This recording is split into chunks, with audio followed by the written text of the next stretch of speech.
Hotep. It's your brother Beniti Amun Ray. And what I want to talk about in this session, or this post class, whatever you want to call it, is Egyptian magic and ritual. Very important. We've been focusing on connecting with our ancestors. We talked about last time the importance of connecting with nature and the elements. So I kind of want to continue that. We went through that whole process, how it's important to get enough of sunshine, connect with the elements, and what we tend to do, or I should say don't do as people, is get enough of that spiritual balance and connection through nature. Like I said, when you connect with the elements, you're making that link with your ancestors because they work through nature, and that's how the magic system works. That's how the ritual system works. One thing I wanted to add on my last that I didn't mention on the last post, something to understand, confirming the science that not getting enough of sunshine definitely has a negative effect spiritually on you mentally and emotionally. You can research this for yourself, and you'll find out that states that don't receive a lot of sunshine, or states that receive the very minimal amount of sunshine on that list, and I'm going to point out 2 states, and you can go research this, is the state of Washington and Seattle and Alaska. They have the highest suicide rate because one of the key contributing factors to that is the depression level is high in those states because they don't receive enough of sunlight, and they say it's detrimental effects on you mentally when you don't absorb enough of the sun's natural light or receive it. It definitely has an effect on you spiritually. So that's something you can go research for yourself. So it is important, again, when working the Egyptian mystery system. Now, we call it back in ancient Egypt. You hear a lot of different scholars and teachers referring to it as the ancient Egyptian mystery system. But what are we talking about? Because that's a broad spectrum. We can get into the coming forth by day that deals with a lot of the magic and the mystery systems, the pyramid text, various other different sources. So this mystery system is actually compiled from numerous sources over hundreds and thousands of years, and we know that the information system in ancient Egypt, the libraries in ancient Egypt, were extensive. The amount of information that was mastered and studied by the masters is extensive. So when dealing with the magic and ritual aspect of it, we have to deal with a couple of different elements. Okay, I talked about in a previous post. Let's look at the art of recharging amulets, for an example. We're going to start there, and then we're going to get into a few other things. I mentioned, or you've heard me mention before, a lot of us wear different symbols that we like to connect with by way of our ancestors, be it an ankh, a scarab beetle. A lot of us you see wearing the symbols of the all-seeing eye of Ra, or Heru, or Horus. List goes on and on. We wear deity symbols, pharaoh heads, Anubis pendants, etc. I mean, the list goes on and on. Various different symbols of different cultures, and it doesn't even have to just be ancient Egypt. It could be an ancient symbol from Samaria.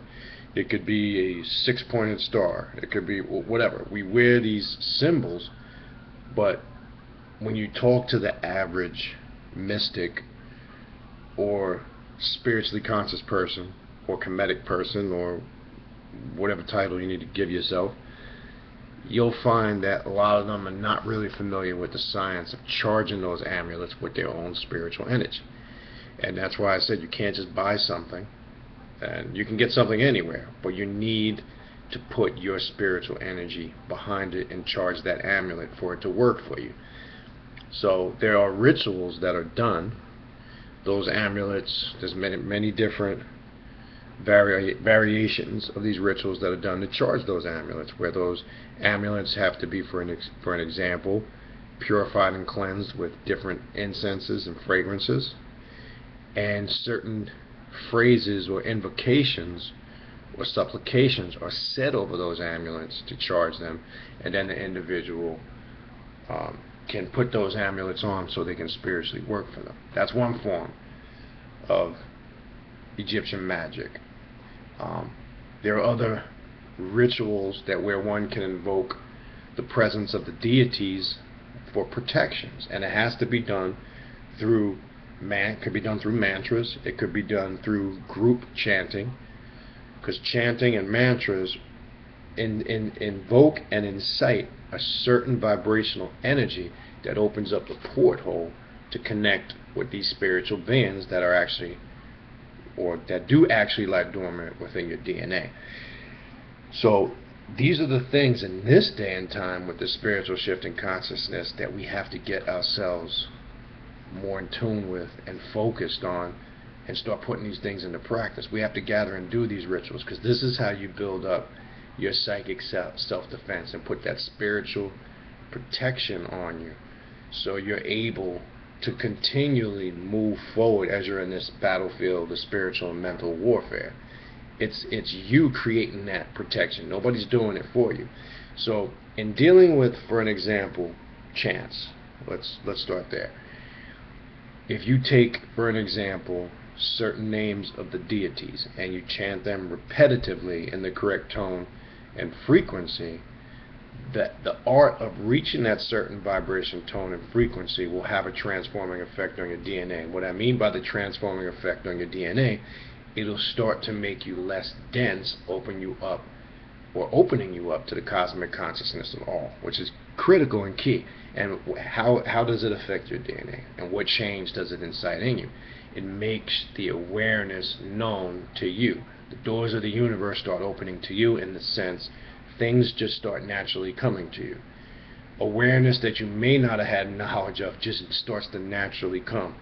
The voice of your ancestors becomes louder to the inner ear. You're able to just open up a natural communication with them without any complication or hesitation. So the rituals and the mantras and the magic are very key in reaching that point, because like I've said, in my 20 plus years in doing this, I always get that question when I do classes or when I do lectures, and I find it baffling even to this day, no matter how many times this is asked to me. And it's not to knock anybody, but it also shows me that this individual is very unaware, and they're not really on the path that they need to be to get to that point. And the point that is the question they ask: when will I make that transformation, or when will I see that change, or when will I know something is happening? And I'm going to say it again, and I've said it in the past. Myself or nobody else can tell you that. You have to come to the realization of it for yourself. It's the same thing if somebody asks you questions about interpreting their personal dream. I would be a hypocrite, or anybody would be a hypocrite, to say that they can get in your subconscious and interpret a personal dream that was intended for you. Now, it doesn't mean you can't give commentary or feedback, but you definitively can't tell that person what that dream was. They have to come to the realization, because their ancestors spoke to them and are trying to convey a personal message to their DNA. So you can't get inside that person's DNA and try to explain that message for them. That's just a bunch of crap. That's not how the spirit world works. That's not how the ancestors work. I'm using that as an example. It's the same thing. Nobody can walk up to you and say, you know, you're at that point now. You will know, and you will be fully aware when you're at that realization, because like I said a minute ago, things will start happening for you naturally. The awareness factor, you start hearing the voice of the ancestors louder and clearer. Things become a little more simple for you, in the sense that what was complicated before on a certain level of understanding, no more. And sometimes, you know, you might have an answer to a question that you didn't have before, but now your intuition and your intellect is speeding up at such a fast rate and frequency. You are now able to just naturally pull from the realm of your ancestors in your DNA and come up with the answers, because the awareness is naturally there. It's encoded in the DNA. And remember, everything that we are studying in this day and time has always existed. We're not getting anything new. What's happening is our DNA is just being stimulated, or we're having DNA explosions, and now we are again now remembering. Okay, we are remembering what we always knew, because when you hear many different scholars and teachers say that we as people have been put under a spell of sleep and ignorance, or we're under a spell or a slave master mentality, or we're under an illusion state, what it basically means is we intellectually have fell asleep, and we now have forgotten what we once already knew. So let's establish this, and I want to touch on this topic for a minute, and we'll get back into magic. Nobody now, in the past, has ever came and brought anything new in this sense. It's only new if you've never heard it before. And I'm talking about a teacher, an individual coming along with a certain level of information. And unfortunately, in the past, you've had, and still to the present, you've got leaders and scholars and teachers that want to create the illusion that they're the only ones coming with a certain source of information, because they try to make the information exclusive to themselves. And then certain individuals that may not be that intelligent, that are students exclusively of that teacher, are under the illusion that the point of origin started with that individual. That's where confusion has come in over many years. So I want to say this, and it's all due respect to those that came before us and those who come after us. Don't be under the illusion that that individual has a lock or a hold, or they're the only ones bringing that information, because then it's like I've said in many of my other posts, you become exclusively part of the Mickey Mouse Club. You become part of these doomsday organizations that claim to have a lock on the truth, and if you don't join them, you're not going to make it. Make it to their concept of what everlasting life will be, or heaven, or eternity. And it gets kind of confusing and whacked out, for lack of a better word. So you're not being told anything you already don't know. It's just this lies dormant within you subconsciously. We just need to be reawakened to the truth of who and what we are. And we as teachers, and I like to refer to myself as an awakener, we as teachers, it's our job to awaken those individuals that are asleep. That's what we're doing. That's what we do. We are the vessels that are used by the ancestors to make people remember again. Because I don't like to use the term that anything or anybody is bringing something new, because if all consciousness is constantly existing in the universes, the multiverses, if consciousness is always in a state of existence, how can you grab from something that was always there?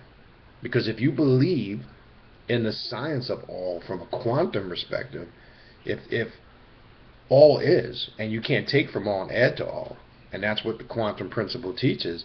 So if somebody claims to bring something new, they would be subliminally professing that they took something from outside of all, and then the question would be, where did they get it from, if it didn't exist within that quantum perspective of all?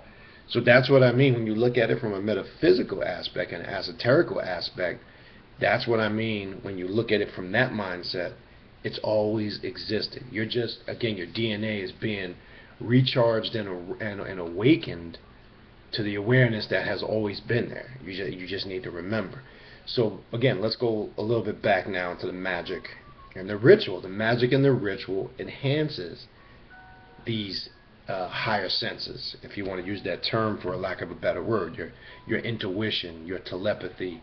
It enhances these, and it makes your connection sharp with your ancestors. Now, you can do, as I mentioned earlier, for an example, chants or mantras. You can do them individual, and there's certain breathing techniques that are done, because in some of these sciences and principles, on the inhale and the exhale, certain energies are intaken and certain energies are omitted. There's certain positions that the body has to be in some of these mantras or chants, which tie into the science of certain energies running correctly and properly flowing through your chakras. There's certain positions with some of these chants and mantras that you need to be in. Now, again, I mentioned some can be done individually and some can be done in a group setting.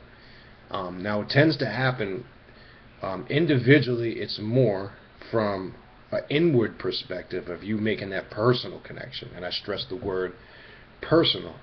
Now, if anybody watching this video is familiar with a group chant setting, for an example, if you're in a group chant setting, it connects with a different spiritual energy. It's more of a merging or a meshing energy of multiple. Example could be people or individuals hitting a certain tone, pitch, or frequency, and you'll find if you've experienced this in a group chant setting, it gets to the point where originally you might start a certain mantra or chant as a group. You can hear the individuality of it, and then as it slowly builds up and everybody hits a certain rhythm, peak, or frequency, everybody meshes as one, and now the separation is not detected. You as an individual and all those beings in that group chant or setting merge or mesh into one great soul. There's another science behind that, and this is how we connect and balance each other with our own spiritual energies. Now, one thing to consider, and this is very, very important when doing group mantra settings, is you have to make sure everybody comes to a group chanting or mantra setting in a positive frame of mind, because energies can be transferred in those rituals. Now, this is very important. I want to talk about this. Even if it's an individual setting and you're doing a personal ritual or mantra chant setting for yourself, you have to be in the right frame of mind. That's key. You can't come to it stressed out. You can't come to it with negative things on your mind. More so dangerous in the group setting, that energy can be transferred to other people in that group setting. So clearing the mind is key. Preparing is another thing that has to be taken. You should cleanse and spiritually prepare yourself when participating in rituals in a group setting or for yourself. And again, there's not one particular right or wrong way to do it. If you're in tune with your spirit will tell you certain things that it needs to do that. For an example, basic cleansing baths. You can do basic using white lotus petal flowers. You can use scents and fragrances that you like, that appeal to you. You can use various different cleansing herbs. You can use sage. You can use other natural plants that you have a connection with. And take a spiritual cleansing bath before you participate in some of these rituals. It's always wise not to partake or intake a heavy meal. That's another thing. You never go to these rituals completely bloated or on a full stomach, because the chemicals or the ingestion of some of the artificial preservatives and chemicals in some of the foods we eat kind of block that spiritual connection as far as the concentration level, and it just shuts down certain things within your DNA. So if I find that's been helpful in the past, if you are going to participate in a group setting, it's good to fast for that day, maybe a liquid fast where you can ingest just water. Is always just good just to do the water, but if you have to ingest anything outside of water, let it just be natural juices or natural herbal teas, and break that fast before the ritual with something extremely light, like miso soup, or natural vegetable, very light vegetable soup, or very light fruits.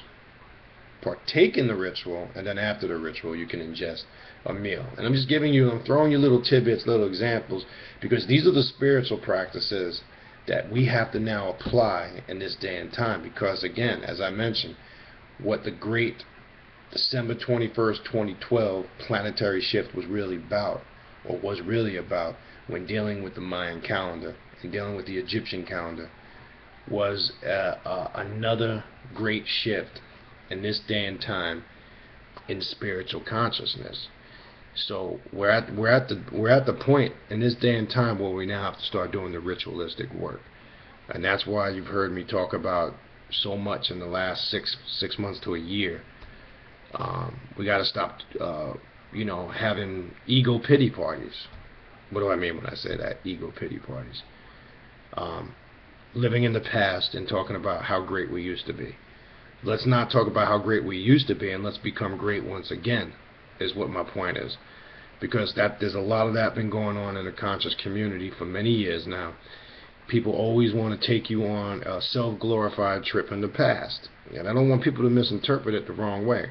I'm not saying we are not to revisit our ancient history, because we need, it's the old saying, if you don't know your past, you don't know your future. I get that, but I do believe it can become a mental problem when you get stuck in that past, because some people like to use the past as a crutch to lean on why they're not successful in the future. That was my whole point, and I get a lot of questions of that over the years, where some people may be a little confused of why I'm coming from that point, but that's the reason why I'm coming from that point. So if we're going to use our great past as a motivational tool in this day and time to move forward and reclaim that great glory, then I'm all for it. But in this day and time, I myself, and I know there's many other people that feel the same way, I don't have time to sit and listen to a ego pity party. I don't need nobody to stand up there and tell us how great we used to be, because to me it's just a waste of time. And it just gets into an avenue where you become at a standstill and your spiritual growth is stunted. Okay. Now, in dealing with a lot of these magic and principles, there's many different sources out there. I'm going to point out one book here that you can look at. This book is pretty good. It's called Magic and Mysteries of Ancient Egypt. James Bennett and Vivian Crowley. You can research this book. It has some basic magic in there, especially the ritual of recharging amulets. There's one good ritual in there. Now I want to say this. When I refer to books and information, I like to talk about the source where I'm getting the information. Doesn't mean you have to do it exactly the way it's in there. Because remember, you are the governor and ruler of your spirituality. You're the deity over your spirituality.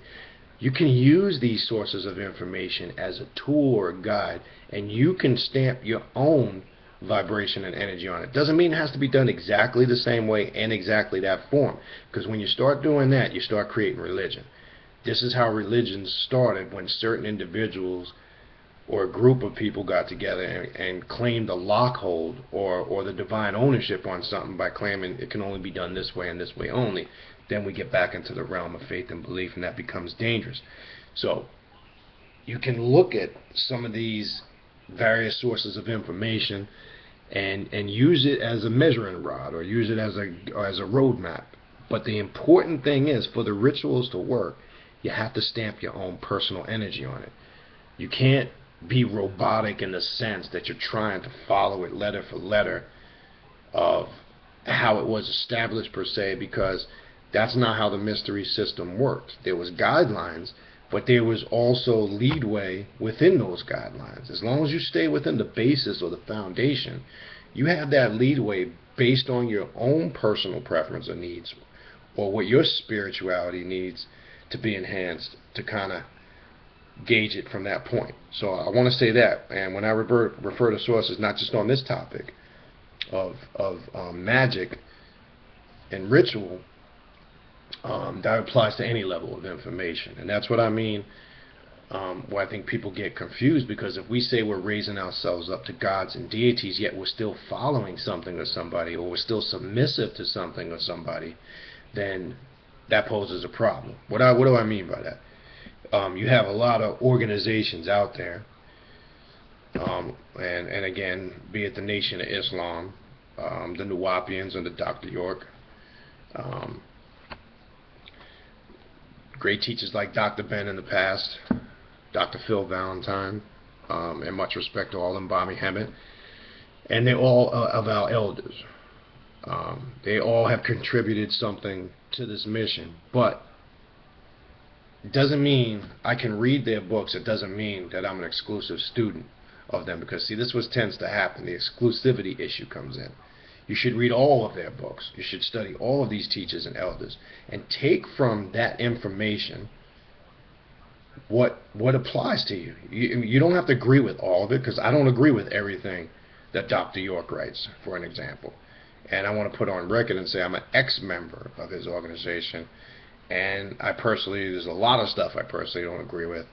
especially more so on a personal level, because when you get an individual per se like that, like I mentioned earlier, that claims an exclusive or point of origin, or he is the point of origin of all information, it creates that cult vibe, that cult setting, and it's usually a mask to cover up something else, and that's a whole nother story.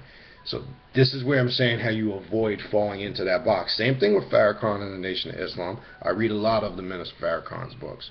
Doesn't mean that I have to be a full-fledged student to read those books, and I read many other teachers' books. It could be Dr. Ben, it could be Reverend Phil Valentine, Dr. Clark, Ivan Van Sertima, who's another great scholar and elder who I feel over the years doesn't get the credit he deserves, and I think mostly in part that's because he was married to a white woman.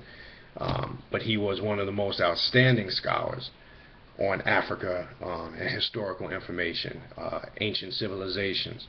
So what I'm saying is a true master studies all of these things and acknowledges in that journey all of those scholars and elders on that path. But a true God realizes he gets to the point where he has to take from all of that information what he needs or she needs to raise themselves up to a deity. That's the difference between somebody who's a real deity or master than opposed to somebody who's a follower, who's who's waiting or being told what to do, who needs guidance constantly because they can't think for themselves and they can't make decisions on their own. They constantly have to fall under some system or organization or rules or regulations where they're constantly being dictated to and told what to do. That's the difference. That's the purpose of ritual and magic. It transforms you to this awareness that we're talking about now. You'll never be aware of this if you're constantly falling up under something or somebody. Okay? There's a point where the student eventually has to become the master or the teacher. You can't be a student your entire life. So what point in your spiritual journey are you going to hit that peak where now you go from student to teacher to master? That is your point. You are supposed to raise yourself up to a God while in human form. That can be done. You can reach deity level in human form. Now, dealing with the principles of magic and ritual and the elements, you do have certain limitations as a physical being incarnated in human form on the material plane. That's getting into a whole nother topic. But you are able to reach heights and travel outside of the physical realm and travel these spiritual planes. And that's the purpose of the ritual. That's the purpose of the magic. Cleansing baths, invoking the deities, which is key, because that's how you tap into the energy. And as I said before, these deities exist within you. You're not tapping into anything that doesn't exist inside your DNA. You just need to find the right connection. Another book I would like to make a quick reference to, a book that's been out for a while, dealing with the magical system, or going back to the sacred lodges in ancient Egypt. And I get a lot of questions of that, and we'll talk about that on another time. This book here will take you back to some of the mystery systems in the lodges in Africa and Egypt. It's the African Origins of Freemasonry, written by Zachary Gramillion. This is a really good book. This will kind of take you back to some of the from a modern day point now, and I don't want to get too much into the Masonic thing. We'll do a post on that. It'll take you from what they're falsely calling modern day Masonry now, be it Prince Hall, be it free and accepted Masonry, ancient free and accepted Masonry, or international, just different schools of thought, but all coming up under the same banner. It'll take you from what we know as modern day Masonry today back to the lodges in Africa and ancient Egypt, because we know the mystery systems originated there in the sacred lodges in ancient Egypt, and we know all Masonic lodges today that we know as Scottish Rite Masonry or York Rite Masonry or Prince Hall Masonry, which in essence is all the same thing when you boil it down, are just watered down versions of our ancient Egyptian mystery systems. They are poor reenactments of of rituals that we practiced in our lodges in ancient Egypt. As usual, we know over years the European has gotten a hold of our rituals and watered it down. And it's our job to correct a lot of that stuff. Now, this is why I say, and I want to finish with this, in point of reference to information and sources. You'll have some people that are on the fence. I quote sources from, or information from, all authors. I don't care if they're black, white, Spanish, Asian. If the information is truth and it's correct, it's correct. Now, you got some people that really don't know how ignorant sometimes they sound and say, well, that book was written by a Caucasian, or that book was written by an Asian. That's irrelevant. It all comes from the same source. We know Africans and Nubians were the originators of all this information, so it's irrelevant. It's your job as a deity or a god to correct that information, okay? Because it all comes from the same source. So you'll see when I quote sources, for an example, another good book here, if you also want to know, and this is a good book to understand the whole diaspora of the Hebrews, or the Africans, from what we know in Northeast Africa, who are descendants of the original Hebrews, history of the black races from Babylon to Timbuktu. It'll connect also with our great glory in Egypt. It'll get into, and some of it I agree with, some of it I don't, when it gets into some of the historical information on the black Hebrews, which that's a debatable topic. But one thing good about that book is it'll kind of take its origins from Africa and Egypt and show you how those ancient Egyptians, or the people from Northeast Africa, were those people that we call the original so-called Hebrews. We know there's a connection there. But it's a good book in understanding the history and origin of these races. And again, I'm throwing these out to show you the point that there's so many. I can pull out 1,000 sources here now as I'm sitting with you, but remember, what the source is saying is important, because when you pull from all these sources, you're able to show that this is a worldwide perspective. This is not just something that just came along today.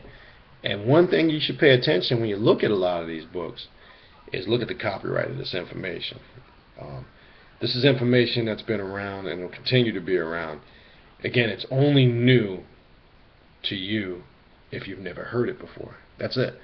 Something is only new if you've never heard it. So if I say something that you've never heard, it's new in the sense only that you didn't hear it. It's not new in the sense that it's something brand new that was just invented or created, because all things exist. Consciousness is in a constant state of existence.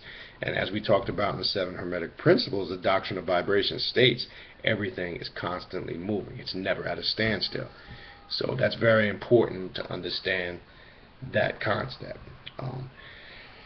So again, in closing, just to give a brief summarization, the importance of magic and ritual is very important for the DNA to be transformed, to get to that level. We cannot get to that next level, and I use that term for lack of a better word, loosely. In order to make that next leap in our spiritual DNA, we have to start putting these ritualistic practices on a consistent basis. We need to start doing them. And we have to take the preparatory steps to doing them correctly. This, combined with meditation, correct diet, intake of plenty of water on a daily basis, and again, correct information, coupled with doing these things, you will start to see the transformation and the change. And then you won't ask the question, when will it happen? You will be aware that it is happening. And it'll continue down that path to constantly make you less dense, as the Emerald Tablets of Tahuti talked about, or when we talk about alchemy, self-alchemy, and transforming your DNA. So that's key. We'll touch a little bit on this more. So I'm going to leave it there for now, and again, whatever direction the ancestors point me in on the next topic, we will post that.